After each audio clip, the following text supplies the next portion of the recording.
Hallelujah. Good morning. ಬೆಳಗಾಯ್ತು ಪ್ರಿಯರೇ, 7 ಗಂಟೆ ಆಯ್ತು. ಯಾವಾಗೋ ಬೆಳಗಾಯ್ತು. ಬನ್ನಿ ಹಾಗಾದ್ರೆ ದೇವರ ಮಾತುಗಳನ್ನು ಧ್ಯಾನಿಸೋಣ. ನೀವು ಒಂದು ವೇಳೆ ಇತರ ದೇಶದಲ್ಲಿರುವುದಾದ್ರೆ, ಯಾವುದೇ ಸಮಯದಲ್ಲಿ ವೀಕ್ಷಿಸುತ್ತಿರುವುದಾದ್ರೆ, ದೇವರ ವಾಕ್ಯ ಯಾವಾಗಲೂ ನಮ್ಮ ಸಂಗಡ ಮಾತಾಡುವಂಥದ್ದಾಗಿರೋದ್ರಿಂದ, ಜೀವವುಳ್ಳ ವಾಕ್ಯವಾಗಿರೋದ್ರಿಂದ, ದೇವರ ಬಾಯಿಂದ ಹೊರಟಂತಹ ಪ್ರತಿಯೊಂದು ಮಾತು ಸುಮ್ಮನೆ ಆತನ ಬಳಿಗೆ ಹಿಂದಿರುಗದೆ ಆತನು ಕಳಿಸಿದ ಉದ್ದೇಶವನ್ನು ನೆರವೇರಿಸುತ್ತವೆ. ಹಾಗೆಂದು ದೇವರ ವಾಕ್ಯ ತಿಳಿಯಪಡಿಸುತ್ತಾ ಇರುವುದರಿಂದ ಪ್ರತಿಯೊಬ್ಬರ ಹೃದಯದಲ್ಲಿ ವಾಕ್ಯವು ಬಿತ್ತಲ್ಪಟ್ಟು ಫಲಿಸಿ ದೇವರ ಕಾರ್ಯಗಳನ್ನು ನೆರವೇರಿಸಬೇಕೆಂದು ಆಶಿಸುತ್ತಾ ಅನುದಿನದ ಧ್ಯಾನವನ್ನು ಪ್ರತಿದಿನ ನಿಮಗಾಗಿ ಪ್ರಸಾರ ಮಾಡ್ತಿದ್ದೇವೆ. ಬನ್ನಿ ಪ್ರಾರ್ಥಿಸೋಣ. ಪರಿಶುದ್ಧ ದೇವರೇ, ನಿಮಗೆ ವಂದನೆಗಳು. ಶ್ರೇಷ್ಠನಾದ ದೇವರೇ, ನಿಮಗೆ ವಂದನೆಗಳು. ಅನಂತ ಕಾಲದ ನಿಮ್ಮ ಕೃಪೆಗಾಗಿ, ಅನಂತ ಕಾಲದ ನಿಮ್ಮ ಸೃಷ್ಟಿಗಾಗಿ, ಅದ್ಭುತವಾದ ನಿಮ್ಮ ಪ್ರೀತಿಗಾಗಿ ನಿಮ್ಮನ್ನು ಸ್ತುತಿಸುತ್ತೇವೆ. ನಮ್ಮೆಲ್ಲರೊಂದಿಗೆ ಮಾತಾಡಿರೆಂದು ಕ್ರಿಸ್ತನ ನಾಮದಲ್ಲಿ ಬೇಡುತ್ತೇನೆ ತಂದೆಯೇ, ಆಮೇನ್. ದೇವರು ಎಷ್ಟು ದೊಡ್ಡ ದೇವರಾಗಿದ್ದಾರೆ ಗೊತ್ತಾ ನಿಮಗೆ? ನೀವು ತಿಳಿದುಕೊಳ್ಳಲು ಇಚ್ಛಿಸುವುದಾದರೆ ಬೈಬಲನ್ನು ಓದಿರಿ. ಬೈಬಲ್ ಓದಿದ್ರೆ ಏನ್ ಸಿಗುತ್ತೆ ಅಂತ ಹೇಳಬಹುದು. ಎಲ್ಲವೂ ಇದೆ ಬೈಬಲ್ನಲ್ಲಿ. ವಿಜ್ಞಾನವಾಗಲಿ, ಬುದ್ಧಿ, ವಿಜ್ಞಾನವು, ಸಕಲ ಸಂಪತ್ತು ನಮಗೆ ಗೊತ್ತಾಗ್ತದೆ. ನಮಗೆ ಬೇಕಾದ ಜ್ಞಾನ, ಮೇಲಿನಿಂದ ಬಂದ ಜ್ಞಾನ ಇದರಲ್ಲಿದೆ. ಕೀರ್ತನೆ 8ರಲ್ಲಿ ಒಬ್ಬ ಕುರಿ ಮೇಯಿಸುವಂತಹ ಯವನಸ್ಥನಾಗಿರುವ ಬಾಲಕನಾಗಿರುವ ದಾವೀದನು ಬರೆದಿರುವ ಒಂದು ಮಾತನ್ನು ಓದುತ್ತೇನೆ ಕೇಳ್ರಿ. 8ನೇ ಅಧ್ಯಾಯ, ಕೀರ್ತನೆ 8 ವಚನ 3. ನಿನ್ನ ಕೈಕೆಲಸವಾಗಿರುವ ಆಕಾಶ ಮಂಡಲವನ್ನು, ನೀನು ಉಂಟು ಮಾಡಿದ ಚಂದ್ರ ನಕ್ಷತ್ರಗಳನ್ನು ನಾನು ನೋಡಿದಾಗ. ವಚನ 4. ಮನುಷ್ಯನು ಎಷ್ಟು ಮಾತ್ರದವನು, ಅವನನ್ನು ನೀನು ಯಾಕೆ ನೆನೆಸಬೇಕು? ನಿನ್ನ ಕೈಕೆಲಸವಾಗಿರುವಂತಹ ಆಕಾಶಮಂಡಲವನ್ನು, ನೀನು ಉಂಟು ಮಾಡಿರುವ ಚಂದ್ರ ನಕ್ಷತ್ರಗಳನ್ನು ನಾನು ನೋಡಿದಾಗ. ಮನುಷ್ಯನು ಎಷ್ಟು ಮಾತ್ರದವನು, ಅವನನ್ನು ನೀನು ಯಾಕೆ ನೆನೆಸಬೇಕು? ಈ ದಿನ ಕೋಟ್ಯಾಂತರ ದುಡ್ಡು ಖರ್ಚು ಮಾಡಿ, ಎಷ್ಟೋ ಯಂತ್ರಗಳು, ಎಷ್ಟೋ ವರ್ಷಗಳ ಸಮಯವನ್ನು ವೆಚ್ಚ ಮಾಡಿ, ಹೌದಲ್ಲವೇ, ಸೃಷ್ಟಿಯ ಕಾರ್ಯಗಳನ್ನು ಕಂಡುಕೊಳ್ಳುವುದಕ್ಕಾಗಿ ಪ್ರಯತ್ನ ಮಾಡ್ತಿದ್ದಾರೆ. ಆದರೆ ನಂಬಿಕೆಯ ನೇತ್ರಗಳಿಂದ, ಕೃತಜ್ಞತೆಯ ಭಾವನೆಯಿಂದ ದಾವೀದನು ದೇವರ ಕಾರ್ಯಗಳನ್ನೆಲ್ಲ ನೋಡುತ್ತಾನೆ. ನಿನ್ನ ಕೈಕೆಲಸವಾಗಿರುವ ಆಕಾಶಮಂಡಲವನ್ನು, ನೀನು ಉಂಟು ಮಾಡಿರುವ ಸೂರ್ಯ ಅನ್ನಲಿಲ್ಲ. ಯಾಕೆಂದ್ರೆ ಸೂರ್ಯನನ್ನು ಹೇಗೆ ನೋಡ್ಲಿಕ್ಕಾಗತ್ತೆ? ಸೂರ್ಯನಿಗೆ ನೇರವಾಗಿ ನೋಡಿದಿರಿ ಅಂದ್ಕೊಳ್ಳಿ, ಇನ್ನಷ್ಟೇ ಕಣ್ಣೆಲ್ಲ ಕತ್ತಲಾಗ್ಬಿಡುತ್ತೆ. ಈಗ ಸೂರ್ಯನ ಅನ್ವೇಷಣೆ ಕೂಡ ಮಾಡುವ ಪ್ರಯತ್ನ ಮಾಡ್ತಿದ್ದಾರೆ. ಸೂರ್ಯನ ಕುರಿತಾಗಿ ಯಾವತ್ತೋ ಬೈಬಲಲ್ಲಿ ಬರೆಯಲಾಗಿದೆ. ಕೀರ್ತನೆ 19 ಓದುವುದಾದ್ರೆ, 1000 years ಬಿಫೋರ್ ಕ್ರೈಸ್ಟ್, ಅಂದರೆ ಹೆಚ್ಚು ಕಡಿಮೆ 3000 ವರ್ಷಗಳ ಹಿಂದೆಯೇ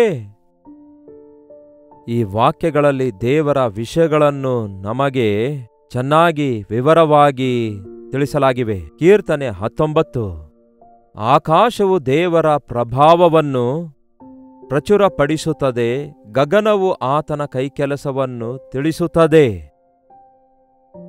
ಆಕಾಶ ಬೇರೆ, ಅಂತರಿಕ್ಷ ಬೇರೆ. ಅಂತರಿಕ್ಷ ಅಂದ್ರೆ ಯೂನಿವರ್ಸ್, ಗ್ಯಾಲಕ್ಸಿ, ದೇವರು ಉಂಟು ಮಾಡಿರುವಂತಹ ಅದ್ಭುತವಾದ ಸೃಷ್ಟಿಯಾಗಿದೆ.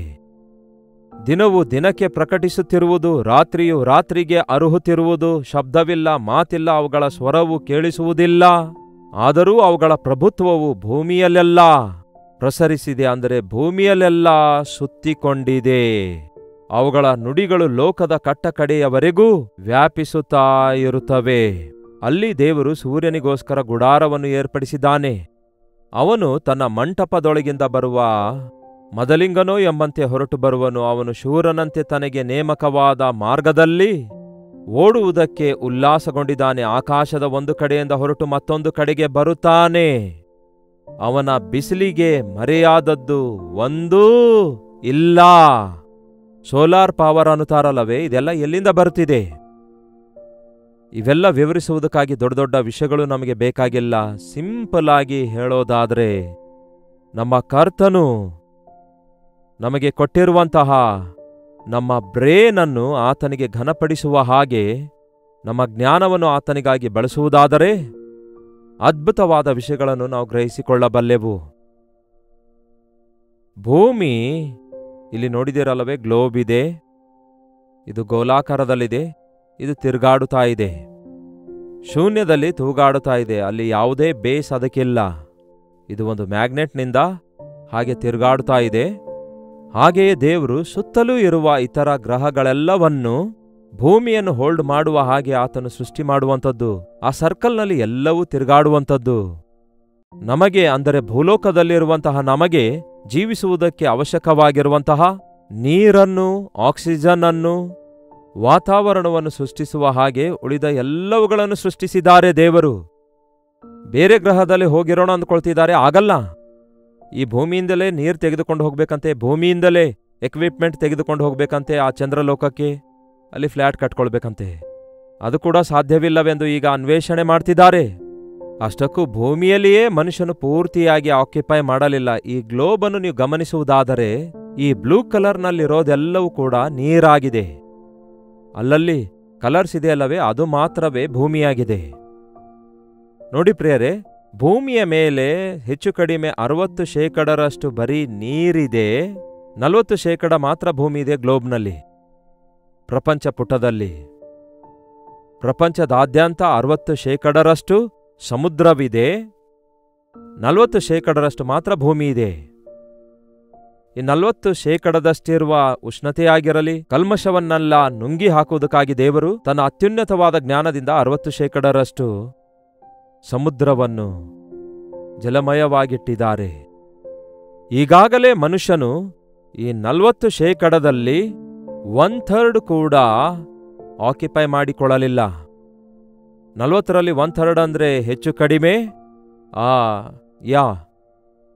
3ರಲ್ಲಿ 1 ಭಾಗ. ಇನ್ನೂ ಭೂಮಿಯ ಮೇಲೆ ಮನುಷ್ಯನು ಹೋಗಲಾರದಂತಹ ಸ್ಥಳಗಳು, ಆಕ್ಯುಪೈ ಮಾಡಲಾರದಂತಹ ಸ್ಥಳಗಳು ಎಷ್ಟೋ ಇವೆ. ನಮ್ಮ ಪಟ್ಟಣದಲ್ಲೇ ನೋಡಿ, ಸ್ವಲ್ಪ ಔಟ್ಸ್ಕರ್ಟ್ಸಿಗೆ ಹೋದ್ರೆ ಬರಿದಾದ ಭೂಮಿ ಇರುತ್ತೆ. ಒಂದೇ ಸ್ಥಳದಲ್ಲಿ ನಾವು ಫ್ಲ್ಯಾಟ್ಸ್ಗಳನ್ನು ಕಟ್ಕೊಂಡು ಮೇಲಕ್ಕೆ ಹೋಗಲು ಬಯಸ್ತಿದ್ದೇವೆ. ದೇವರ ಅತ್ಯುನ್ನತವಾದ ಜ್ಞಾನ ಮನುಷ್ಯನಿಗೆ ಆರೋಗ್ಯವನ್ನುಂಟು ಮಾಡುವಂಥದ್ದಾಗಿದೆ. ನೀವು ಭೂಮಿಯಲ್ಲೆಲ್ಲ ಫಲಿಸಿ ಅಭಿವೃದ್ಧಿ ಹೊಂದಿ ಭೂಮಿಯಲ್ಲೆಲ್ಲ ತುಂಬಿಕೊಳ್ಳಿರಿ ಎಂದು ಆ ದಿನ ದೇವರು ಆದಾಮ ಹವ್ವ ಅವರಿಗೆ ಹೇಳಿದ್ದಾರೆ. ಪರಿಶುದ್ಧ ಸತ್ಯವೇದವನ್ನು ಓದುವುದಾದರೆ ಕರ್ತನಾದ ಯೇಸು ಕ್ರಿಸ್ತನ ಶ್ರೇಷ್ಠತೆಯನ್ನು, ಸೃಷ್ಟಿಕರ್ತನಾದ ದೇವರ ಶ್ರೇಷ್ಠತೆಯನ್ನು, ಆತನ ಸೃಷ್ಟಿಯನ್ನು ನಾವು ಗುರುತಿಸಿ ಆತನ ಮುಂದೆ ಸಾಷ್ಟಾಂಗವಾಗಿ ಅಡ್ಡಬಿದ್ದು ಆತನನ್ನು ಆರಾಧಿಸುವವರಾಗಿರ್ತೇವೆ. ಇಷ್ಟೊಂದು ಅತ್ಯುನ್ನತವಾದ ಸೃಷ್ಟಿಯಲ್ಲಿ ಮನುಷ್ಯನನ್ನು ಜ್ಞಾಪಕ ಮಾಡಿಕೊಳ್ಳುವುದಕ್ಕಾಗಿ ಅವನು ಎಷ್ಟರವನು. ನೋಡಿ, ನಾವು ನಿವಾಸಿಸುವಂತಹ ಈ ಭೂಮಿ ಭೂಗೋಳವಾಗಿದೆಯೆಂದು ಬಹಳ ಕಾಲ ಮನುಷ್ಯನು ನಂಬಲಿಲ್ಲ. ಎಲ್ಲಿಯವರೆಗೂ ಭೂಮಿ ಗೋಲಾಕಾರದಲ್ಲಿದೆ ಎಂಬ ಸಂಗತಿ ಯಾವಾಗ ತಿಳಿದುಕೊಂಡ್ರು ಗೊತ್ತಾ? ಫಿರ್ಜಿಲ್ಯಾಂಡ್ ಮಾಜಿಲ್ಯಾಂಡ್ ಎಂಬ ವ್ಯಕ್ತಿ 1521ನೇ ಶತಮಾನದಲ್ಲಿ ಭೂಮಿ ಗೋಲಾಕಾರದಲ್ಲಿದೆ ಎಂದು ಮೊಟ್ಟಮೊದಲು ಕಂಡುಹಿಡಿದಿದ್ದಾನೆ. ಆದರೆ ಯಾವತ್ತೋ ಹೆಚ್ಚು ಕಡಿಮೆ 3000 ವರ್ಷಗಳ ಹಿಂದೆ ಬೈಬಲ್ನಲ್ಲಿ ಯೋಬನ ಪುಸ್ತಕದಲ್ಲಿ 37ನೇ ಅಧ್ಯಾಯದ 12ನೇ ವಚನದಲ್ಲಿ ಹೀಗೆ ಹೇಳಲಾಗಿದೆ, ಮನುಷ್ಯರಿಗೆ ನಿವಾಸಿಸಲು ಯೋಗ್ಯವಾಗಿರುವ ಭೂಗೋಳ ಎಂದು ಬರೆಯಲಾಗಿದೆ. ಹಾಗೆಯೇ ಯೆಶಾಯನ ಪುಸ್ತಕದಲ್ಲಿ ಭೂಮಂಡಲ ಎಂದು ಬರೆಯಲಾಗಿದೆ. ದೇವರು ಯಾವತ್ತೋ ತನ್ನ ಭಕ್ತರಿಗೆ ಭೂಮಿ ಗೋಲಾಕಾರದಲ್ಲಿದೆ ಎಂಬ ಸಂಗತಿ ಬಯಲ್ಪಡಿಸಿದ್ದಾರೆ. ಸೈಂಟಿಸ್ಟ್ಗಳು ಎಷ್ಟೋ ಪ್ರಯತ್ನ ಮಾಡಿ 1521ನೇ ಶತಮಾನದಲ್ಲಿ ಭೂಗೋಲಾಕಾರದಲ್ಲಿದೆ ಎಂದು ಹೇಳಿದ್ರು. ಮತ್ತು ಭೂಮಿ ಶೂನ್ಯದಲ್ಲಿ ತಿರುಗಾಡುತ್ತಾ ಇದೆ, ಭೂಮಿಯನ್ನು ಯಾರೋ ಹೋರುತ್ತಿದ್ದಾರೆ ಅಂದುಕೊಳ್ತಾ ಇದ್ರು, ಭೂಮಿ ಸೆಟಲ್ ಡೌನ್ ಆಗಿದೆ ಅಂದುಕೊಳ್ತಾ ಇದ್ರು. ಆದರೆ ಭೂಮಿ ಶೂನ್ಯದಲ್ಲಿ ತೂಗಾಡ್ತಾ ಇದೆ ಎಂದು ನ್ಯೂಟನ್ 1648ನೇ ಶತಮಾನದಲ್ಲಿ ಕಂಡುಹಿಡಿದ್ರು. 1648ನೇ ಶತಮಾನದವರೆಗೂ ಎಲ್ಲರೂ ಭೂಮಿಗೆ ಅಸ್ಥಿವಾರ ಇದೆ ಅಂದುಕೊಂಡ್ರು. ಆದರೆ ಭೂಮಿ ಶೂನ್ಯದಲ್ಲಿ ತೂಗಾಡುತ್ತಾ ಇದೆ. ಅದನ್ನು ನ್ಯೂಟನ್ ಅವರು 1848ನೇ ಶತಮಾನದಲ್ಲಿ ಕಂಡುಹಿಡಿಯುತ್ತಾರೆ. ಆದರೆ ಪರಿಶುದ್ಧ ಸತ್ಯವೇದದಲ್ಲಿ ಯೋಬನ ಪುಸ್ತಕ 26ನೇ ಅಧ್ಯಾಯ 7ನೇ ವಚನ ಹೇಳುತ್ತೆ, ಶೂನ್ಯದ ಮೇಲೆ ಆತನು ಭೂಮಿಯನ್ನು ತೂಗ ಹಾಕಿದ್ದಾನೆ. ಎಷ್ಟು ಸ್ಪಷ್ಟವಾಗಿ ಹೇಳ್ತಾನೆ ನೋಡಿ ಯೋಬನು 26ನೇ ಅಧ್ಯಾಯ 7ನೇ ವಚನದಲ್ಲಿ. ಯೋಬನ ಪುಸ್ತಕ 26:7 ಹೀಗೆ ಹೇಳ್ತದೆ, ಭೂಮಿಯನ್ನು ಶೂನ್ಯದಲ್ಲಿ ದೇವರು ತೂಗ ಹಾಕಿದ್ದಾರೆ ಎಂಬ ವಿಷಯ ಮುಂಚಿತವಾಗಿಯೇ, ಹೆಚ್ಚು ಕಡಿಮೆ 3500 ವರ್ಷಗಳ ಮುಂಚಿತವಾಗಿಯೇ ಬರೆಯಲಾಯಿತು. ಬೈಬಲ್ನಲ್ಲಿ ಎಲ್ಲಾ ವಿಷಯಗಳು ಯಾವಾಗೋ ತಿಳಿಸಲಾಗಿವೆ. ಪವಿತ್ರಾತ್ಮನ ಪ್ರೇರೇಪಣೆಯಿಂದ ಬರೆಯಲ್ಪಟ್ಟ ಈ ಗ್ರಂಥ, ಇದರಲ್ಲಿ ಜ್ಞಾನವಿದೆ, ವಿಜ್ಞಾನವೂ ಇದೆ, ಮಾರ್ಗವಿದೆ, ಅಂದರೆ ರಕ್ಷಣೆಯ ಮಾರ್ಗವಿದೆ, ವಿಮೋಚನೆಯ ಕಾರ್ಯವಿದೆ, ಮರಣದ ನಂತರವೂ ಸಹ ಜೀವಿತ ಇದೆ ಎಂಬ ವಿಷಯವನ್ನು ಕೂಡ ಬಯಲುಪಡಿಸುತ್ತದೆ. ಸೃಷ್ಟಿ ಹೇಗೆ ಪ್ರಾರಂಭವಾಯಿತೆಂದು ಮತ್ತು ಸೃಷ್ಟಿ ಹೇಗೆ ಅಂತ್ಯಗೊಳ್ಳುತ್ತದೆ ಎಂದು ಎಲ್ಲಾ ವಿಷಯಗಳನ್ನು ಈ ಪರಿಶುದ್ಧ ಸತ್ಯವೇದದಲ್ಲಿ ಭದ್ರಪಡಿಸಿ ಇಡಲಾಗಿವೆ. ಓದಿ ಪ್ರಿಯರೇ ದೇವರ ವಾಕ್ಯ. ಭೂಮಿ ತನ್ನಷ್ಟಕ್ಕೆ ತಾನೇ ತಿರುಗಾಡುತ್ತದೆ. ಹೀಗೆ ಭೂಮಿ ತನ್ನಷ್ಟಕ್ಕೆ ತಾನೇ ಸೂರ್ಯನ ಸುತ್ತಲೂ ತಿರುಗಾಡಿ ಬರುತ್ತದೆ. ಎಷ್ಟು ಅದ್ಭುತವಾದ ಸೃಷ್ಟಿ ನೋಡಿ. ಭೂಮಿ ತನ್ನ ಸುತ್ತಲೂ ತಾನು ತಿರುಗಾಡುತ್ತಿರುವಾಗ 24 ಗಂಟೆಗಳಾಗ್ತವಂತೆ. ಅದು ಕೂಡ ಯಾರು ಕಂಡು ಹಿಡಿದಿದ್ದಾರಂತೆ? ಕೋಪನ್ ನಕಾಶ್ 1540ನೇ ಶತಮಾನದಲ್ಲಿ ಕಂಡುಕೊಂಡದ್ದೇನೆಂದರೆ, ಭೂಮಿ ಸೂರ್ಯನ ಸುತ್ತಲೂ ತಿರುಗಾಡಿ ಬರುತ್ತದೆ. ಅದರ ಸುತ್ತಲೂ ತಿರುಗಾಡುವಾಗ ಒಂದು ದಿನವಾಗುತ್ತದೆ. ಸೂರ್ಯನ ಸುತ್ತಲೂ ಭೂಮಿ ತಿರುಗಿ ಬರೋಷ್ಟರೊಳಗಾಗಿ ಅವನು ಹೇಳ್ತಾನೆ, ಋತುಗಳು ಬದಲಾಗ್ತವೆ, ಕಾಲಗಳು ಬದಲಾಗುತ್ತವೆ. ಹೇಗೆ ಇವೆಲ್ಲ ಆಗ್ತಿವೆ? ದೇವರು ತನ್ನ ಅನಂತವಾದ ಜ್ಞಾನದಿಂದ ನಮಗೆ ಬೇಸಿಗೆ ಕಾಲ, ಶೀತಕಾಲ, ಮಳೆಗಾಲ, ಚಳಿಗಾಲ ಉಂಟು ಮಾಡಿ ಎಲ್ಲಾ ವಿಷಯಗಳಲ್ಲಿ ಸಮವಾಗಿ ಆನಂದಿಸುವ ಹಾಗೆ, ಏನಂತೆ ನಾವು ಆನಂದಿಸುವುದಕ್ಕಾಗಿ ನಮ್ಮ ಸೃಷ್ಟಿಕರ್ತನಾದ ದೇವರು ಅದ್ಭುತವಾದ ರೀತಿಯಲ್ಲಿ ಈ ಸೃಷ್ಟಿಯನ್ನೆಲ್ಲ ಸೃಷ್ಟಿಸಿಟ್ಟಿದ್ದಾರೆ. ಎಲ್ಲಿಂದ ಮಳೆ ಬರ್ತಿದೆ ಪ್ರಿಯರೇ? ಆಕಾಶದಿಂದ ಮಳೆ ಸುರಿಯುವುದಾದರೆ ಅಷ್ಟಕ್ಕೂ ಎಲ್ಲಿಂದ ಮಳೆ ಬರ್ತಿದೆ? ಇತ್ತೀಚೆಗೆ ಕಂಡುಕೊಂಡಿದ್ದಾರೆ, ಭೂಮಿಯಲ್ಲಿರುವಂತಹ ನೀರೇ, ಈ ಸಮುದ್ರದಲ್ಲಿರುವಂತಹ ಈ ನೀರೇ ಬಿಸಿಲಿಗೆ ಆವಿಗೆಯಾಗಿ ಅವು ಮತ್ತೆ ಆಕಾಶದೊಳಗೆ ಹೋಗಿ ಮಳೆಯಾಗಿ ಸುರಿಯುತ್ತವಂತೆ. ಇವಾಗ ಸೈಂಟಿಸ್ಟ್ಗಳು ಕಂಡುಹಿಡಿದಿದ್ದಾರೆ. ಆದರೆ ಯಾವತ್ತೋ ಪರಿಶುದ್ಧ ಸತ್ಯವೇದದಲ್ಲಿ ಆ ವಿಷಯಗಳೆಲ್ಲ ಬರೆಯಲ್ಪಟ್ಟಿವೆ. ಏನಂತೆ? ಭೂದಿಗಂತಗಳಿಂದ ಆವಿಗೆಗಳನ್ನು ಎತ್ತುವಾತನು ಆತನೇ, ಮಳೆ ಸುರಿಯುವಂತೆ ಮೇಘಗಳನ್ನು ಮೂಡಿಸುವಾತನು ಆತನೇ. ಆವಿಗೆಯಾಗಿ ಭೂಮಿಯಿಂದ ನೀರು ಆಕಾಶಕ್ಕೆ ಹೋಗುವುದಕ್ಕಾಗಿ, ಸಿಡಿಲು ಮಿಂಚುಗಳಿಂದ ಮಳೆ ಸುರಿಯುವುದಕ್ಕಾಗಿ ನೇಮಿಸಿದಾತನು ಆತನೇ ಎಂಬುದಾಗಿ ಕೀರ್ತನೆ 135:7ನೇ ವಚನದಲ್ಲಿದೆ ಪ್ರಿಯರೇ.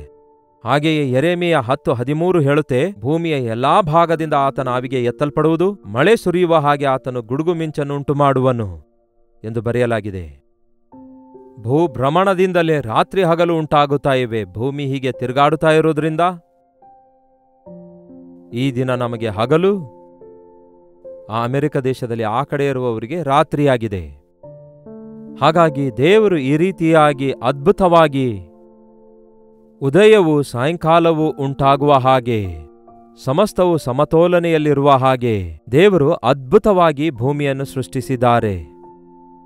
ಲೆಕ್ಕಿಸಲಾರದಷ್ಟು ನಕ್ಷತ್ರಗಳು ಇವೆ ಎನ್ನುವಂಥದ್ದು ಈ ಮಧ್ಯದಲ್ಲಿ ಕಂಡುಹಿಡಿದಿದ್ದಾರೆ. ಎಷ್ಟೋ ಕೋಟ್ಯಾಂತರ, ಮಿಲಿಯನ್, ಬಿಲಿಯನ್ ದುಡ್ಡು ಖರ್ಚು ಮಾಡಿ, ಒಂದು ಟೆಲಿಸ್ಕೋಪಿಕ್ ಖರ್ಚು ಮಾಡಿ, ಹೌದು ನಕ್ಷತ್ರಗಳು ಇನ್ಯೂಮರೇಬಲ್, ಎಷ್ಟು ಹುಡುಕಿದ್ರೂ ಸಿಗುತ್ತಾ ಇವೆ ಅನ್ನುತ್ತಿದ್ದಾರೆ. ಇನ್ನು ನಕ್ಷತ್ರಗಳನ್ನು ಎಣಿಸಬಲ್ಲಿಯಾ? ಲೆಕ್ಕಿಸಲಾರದಷ್ಟು ಮಟ್ಟಿಗೆ ನಾನು ನಿನ್ನ ಸಂತಾನವನ್ನು ಕೊಡುತ್ತೇನೆ ಎಂಬುದಾಗಿ ದೇವರು ಅಬ್ರಹಾಮನಿಗೆ ಎಂದೋ ವಾಗ್ದಾನ ಮಾಡಿದಾರಲ್ಲವೇ? ಯೇಸು ಕ್ರಿಸ್ತನು ನಮ್ಮ ಸೃಷ್ಟಿಕರ್ತನು ಕೂಡ ಆತನೇ, ನಮ್ಮ ರಕ್ಷಣೆಯ ಕರ್ತನು ಕೂಡ ಆತನೇ. ನಾವು ನಿರಂತರವೂ ಆತನೊಂದಿಗಿರುವುದಕ್ಕೋಸ್ಕರ ಮರಣವನ್ನು ಜಯಿಸಿ ಮೃತ್ಯುಂಜಯನಾಗಿ ಎದ್ದು ಬಂದಿದ್ದಾರೆ. ಅಲ್ಲಿ ಯೆಹೋವ ದೇವರು ಈ ಯೇಸು ಕ್ರಿಸ್ತನು ಎಂಬ ಯಾವ ಕನ್ಫ್ಯೂಷನ್ ಇರಲ್ಲ. ದೇವರು ಈ ಲೋಕದ ಮೇಲೆ ಎಷ್ಟೋ ಪ್ರೀತಿಯನ್ನಿಟ್ಟು ತನ್ನ ಒಬ್ಬನೇ ಮಗನನ್ನು ಕಳಿಸಿಕೊಟ್ಟಿದ್ದಾರೆ. ತಂದೆ ಬೇರೆ, ಮಗನು ಬೇರೆ, ಪವಿತ್ರಾತ್ಮನು ಬೇರೆ ಎಂಬ ಈ ತತ್ವ ಸಿದ್ಧಾಂತ ನಮಗೆ ಅಗತ್ಯವಿಲ್ಲ. ನನ್ನ ತಂದೆಯಿಂದ ನಾನು ಬಂದಿದ್ದೇನೆ, ನಾನೇನಾಗಿದ್ದೇನೋ ಆತನಿಂದಲೇ ಆಗಿದ್ದೇವೆ. ಒಬ್ಬ ಮನುಷ್ಯನಾಗಿ ಆತನು ಈ ಲೋಕಕ್ಕೆ ಬಂದಿರೋದ್ರಿಂದ, ರಕ್ತಮಾಂಸ ಆತನಲ್ಲಿರೋದ್ರಿಂದ ಯೇಸು ತಂದೆಯೇ ಎಂದು ಪ್ರಾರ್ಥಿಸುತ್ತಾ ಇದ್ರು. ಅಷ್ಟೇ ಅಲ್ಲ, ಯೇಸು ಹೇಳಿದ್ದಾರೆ, ನಾನು ತಂದೆ ಒಂದೇ ಆಗಿದ್ದೇವೆ ಅಂದಿದ್ದಾರೆ. ನನ್ನನ್ನು ನೋಡಿದವನು ತಂದೆಯನ್ನು ನೋಡಿದವನಾಗಿದ್ದಾನೆ, ನಾನು ಆತನು ಒಂದೇ ಆಗಿದ್ದೇವೆ ಎಂದು ಹೇಳಿದ್ದಾರೆ. ಇದೆಲ್ಲ ಹೆಚ್ಚಾಗಿ ಹೇಳಿ ನಿಮ್ಮ ಮನಸ್ಸನ್ನು ಕನ್ಫ್ಯೂಸ್ ಮಾಡುವುದು ನನಗಿಷ್ಟ ಇಲ್ಲ. ಆದರೆ ಈಗಾಗಲೇ ನಿಮಗೆ ಅರ್ಥವಾಗಿರುತ್ತೆ, ಈ ಸೃಷ್ಟಿಯೆಲ್ಲ ದೇವರ ಆಜ್ಞೆಯ ಮೇರೆಗೆ ನಡೆಯುತ್ತಾ ಇದೆ. God is there on the throne. ಆತನು ಸಿಂಹಾಸನಾಸೀನರುಡನಾಗಿ ನಮ್ಮನ್ನು ಪರಿಪಾಲಿಸುವ ಆತನಾಗಿದ್ದಾರೆ. ಇಲ್ಲಿ ಒಂದು ವಿಷಯವನ್ನು ನಾವು ಗಮನಿಸಿ ಪ್ರಾರ್ಥನೆಗೆ ಹೋಗೋಣ. ಇಷ್ಟೊಂದು ದೊಡ್ಡ ಅದ್ಭುತವಾದ ಸೃಷ್ಟಿಯನ್ನು ಉಂಟು ಮಾಡಿದ ದೇವರು ಈ ಎಲ್ಲಾ ಸೃಷ್ಟಿಯೊಂದಿಗೆ, ಈ ಯೂನಿವರ್ಸ್ನೊಂದಿಗೆ, ಈ ಅಂತರಿಕ್ಷದೊಂದಿಗೆ ಹೋಲಿಸುವುದಾದರೆ ಮಾನವನು ಲಿಲ್ಲಿ ಹೂವಿನ ಮೊಗ್ಗಿನಷ್ಟೂ ಇಲ್ಲ. ಮನುಷ್ಯನನ್ನು ನೀನು ಜ್ಞಾಪಕ ಮಾಡಿಕೊಳ್ಳುವುದಕ್ಕೆ ಅವನು ಎಷ್ಟರವನು? ಅಯ್ಯೋ, ನಾವಿಷ್ಟು ಚಿಕ್ಕವರಾಗಿ ಆಕಾರದಲ್ಲಿ ಸೃಷ್ಟಿಯೊಂದಿಗೆ ಹೋಲಿಸಿಕೊಂಡ್ರೆ ಚಿಕ್ಕವರಾಗಿರಬಹುದೇನೋ. ಆದರೆ ಈ ದಿನ ಮಾನವನೇ ಅಂತರಿಕ್ಷದೊಳಗೆ ಪ್ರಯಾಣ ಮಾಡುವಷ್ಟು ಜ್ಞಾನ ಕೊಟ್ಟಿರೋದು ಯಾರು? ದೇವರೇ ಅಲ್ಲವೋ? ಆತನು ಸಮಸ್ತವನ್ನು ನನಗೋಸ್ಕರ, ನಿಮಗೋಸ್ಕರ ಉಂಟು ಮಾಡಿದ್ದಾರೆ. ಮಾತಿನಿಂದ ಸಮಸ್ತ ಸೃಷ್ಟಿಯನ್ನು ಸೃಷ್ಟಿಸಿದ್ದಾರೆ, ಆದರೆ ಸ್ವಂತ ಕೈಯಾರೆ ಮನುಷ್ಯನನ್ನುಂಟು ಮಾಡಿದ್ದಾರೆ. ನಾವು ಆತನೊಂದಿಗೆ ಸಹವಾಸ ಮಾಡಬೇಕೆಂದು ಆತನು ಕೋರುತ್ತಾನೆ. ಈ ಸಕಲ ಸೃಷ್ಟಿ ಅಂದರೆ ನೀವು ನಾನು ದೇವರನ್ನು ಘನಪಡಿಸುವ ಹಾಗೆ, ಆತನಲ್ಲಿ ಆನಂದಿಸುವ ಹಾಗೆ ಉಂಟು ಮಾಡಲ್ಪಟ್ಟಿದೆ ಹೊರತು ನಾವು ಆ ಸೃಷ್ಟಿಕರ್ತನನ್ನು ಮರೆತವರಾಗಿ, ಸೃಷ್ಟಿಯನ್ನೇ ಪೂಜಿಸುವವರಾಗಿ, ದೊಬ್ಬಲ್ಪಟ್ಟ ದೂತನಾಗಿರುವ ಸೈತಾನನಿಗೆ ಒಳಗಾಗಿ ನಮ್ಮ ಜೀವಿತವೆಲ್ಲ ಗೊಂದಲಮಯವಾಗಿ ಮಾಡಿಕೊಳ್ತಿದ್ದೇವೆ. ಆದರೂ ರಕ್ಷಕನಾಗಿ ಯೇಸು ಬಂದು, ನಾನಿರುವ ಸ್ಥಳದಲ್ಲಿ ನೀವು ಸಹ ಇರುವ ಹಾಗೆ ಆ ಪರಲೋಕಕ್ಕೆ ಬಂದು ಕರೆದುಕೊಂಡು ಹೋಗ್ತೇನೆಂದು ಹೇಳಿದ್ದಾರೆ.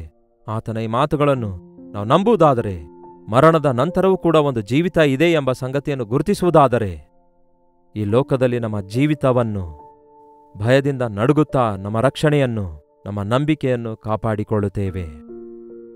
ಓದಿರಿ, ದಿನಾಲು ಬೈಬಲನ್ನು ಓದಿರಿ. ಅರ್ಥವಾಗದಿದ್ದರೆ ಮೇಲಿಂದ ಮೇಲೆ ಓದಿರಿ. ಅದ್ಭುತವಾದಂತಹ ಜ್ಞಾನ, ಅದ್ಭುತವಾದಂತಹ ರಕ್ಷಣೆಯ ಸಾಕ್ಷಿ, ಅದ್ಭುತವಾದ ಜೀವಿತ ಜೀವಿಸುವುದಕ್ಕಾಗಿ ಬೇಕಾಗಿರುವ ಪ್ರತಿ ವಿಷಯವನ್ನು ಯೇಸು ನಮಗಾಗಿ ಸಿದ್ಧ ಮಾಡಿಟ್ಟಿದ್ದಾರೆ. ಪ್ರಾರ್ಥನೆ. ಪರಿಶುದ್ಧ ದೇವರೇ, ಪ್ರೀತಿಯುಳ್ಳ ತಂದೆಯೇ, ಅತ್ಯುನ್ನತವಾದ ನಿಮ್ಮನ್ನು, ನಿಮ್ಮ ಪ್ರೀತಿಯನ್ನು, ನಿಮ್ಮ ಸೃಷ್ಟಿಯನ್ನು, ನಿಮ್ಮ ಕಾರ್ಯಗಳನ್ನೆಲ್ಲ ಗ್ರಹಿಸಿಕೊಳ್ಳುವ ಹಾಗೆ ನಮ್ಮ ಮನೋನೇತ್ರಗಳನ್ನು ಬೆಳಗಿಸಿರಿ. ಸಂಕೋಚಿತವಾದ ಮನಸ್ಸಿನಿಂದ, ಅಪನಂಬಿಕೆಯಿಂದ ಕಣ್ಣುಗಳನ್ನು ಕುರುಡು ಮಾಡಿರುವಂತಹ ಸೈತಾನನ ಎಲ್ಲ ಬಂಧನಗಳಿಂದ